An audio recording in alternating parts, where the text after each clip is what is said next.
Hey class, I wanted to make a quick video to show you how to import your images for your bouncing ball into Adobe Animate. So first we're going to create our project, and we want to set a frame rate of 24 and use full HD or larger if you have a very strong computer. I'm going to change my workspace so that it works with a smaller screen because I am on a small screen. Let's go to File, Import, Import to Stage, and you're going to navigate to your bouncing ball sketches wherever they may be on your computer. Once you're there, you're going to select number 1 out of your sequence, and it's going to ask you, this appears to be part of a sequence, and you just hit yes. And voila, we have our image sequence. Our images are put as individual keyframes along our timeline. Now we can select all of these images because right now they're on ones, but if we select them and then drag them out, you can see there's this tiny ×2 symbol that appears in the timeline. And that means that these are all now on 2s. So that's what we want in our animation. So let's call this original, and then we need to also adjust all of our keyframes. So let's go to customize our timeline and edit frames. So what this is going to allow us to do is edit all of our frames at once rather than just editing them all individually. Okay, so I'm also just playing with tools on my timeline. All right, so I want to really zoom out so that I can see where all of my images are. You can see mine are definitely rotated, so I'm going to need to rotate and scale them into my timeline.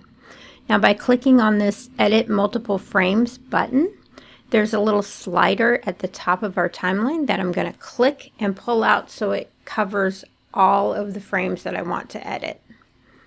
And now it's just a matter of selecting all of these images. So click and drag to select, use my transform tool, and then click and drag to rotate them to 90 degrees or whatever you need to adjust. And then I'm going to scale all of these images down so that they fit nicely with my, my stage. And then I'm going to do some masking so that only this bouncing ball, and this is the bouncing ball to the settle, shows. All right, so let's take a look at this. If I hit play, so enter, hit play, you can see that on one side I have just the bouncing ball up and down. On the right hand side I have the bouncing ball with settle. I turned on looping so that it would continuously play, so I can just take a look at it. And if I zoom in a little bit, you can see even better.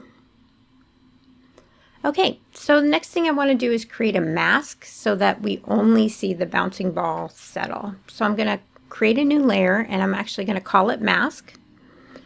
And on this layer, I'm going to create a rectangle. Now I'm going to go to frame 1 because I want this mask to go all the way.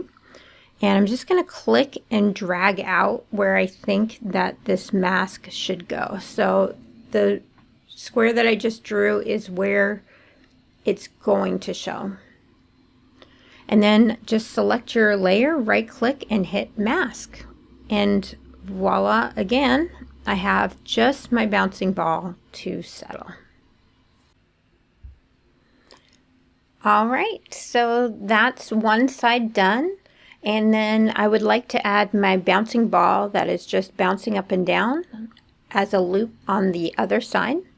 So before I adjust these, I just want to move all of these frames over. So I have to disconnect the mask for a second and then select all of these frames, turn on transform all frames. So I'm going to select them all, and then I'm just going to use that move tool or select tool to just move everything over, reactivate my mask, and then I'm all good. So now I can add one more layer. For this layer, we're going to call it, just the regular ball bounce. Make sure that you've locked your other layers just so you kind of know that they're not going to be affected by what you're going to do. Now we'll repeat the same process. So import to stage. You can see I have just 12 frames for my second one. So import the first one and then it'll import the sequence. I'm not going to replace any existing frames even though mine are, I use the same frames. All right, I'm going to click and select, so shift to select all those frames. I did make some extra frames, so I'm just going to clear those out. Highlight the ones I just added until I've got a ×2 symbol. And then I'm going to duplicate these guys. So just, you can click and hold down the Alt or Option key and drag them, and that duplicates the whole thing. So now I can turn off that edit multiple frames, or turn it back on, sorry. And just zoom out so I can see everything. Grab all of my frames and transform.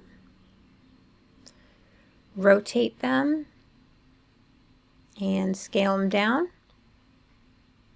Now I do want the bottom line, the ground line, to line up for both of these, so I need to double check and see my original first, and to turn off the lock and hide. And if you turn on your rulers, you can click in your ruler, drag down, and create a guide.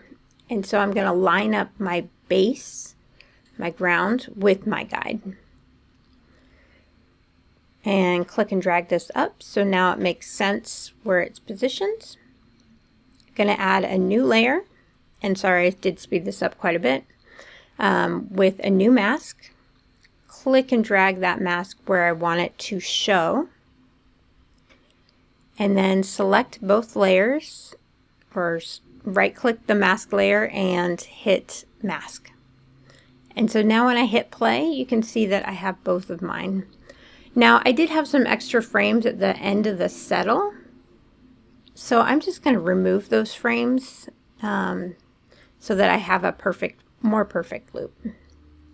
All right, so if I rotate or hit infinite loop, then you can see what I've created. All right, so I want you to do this for your files.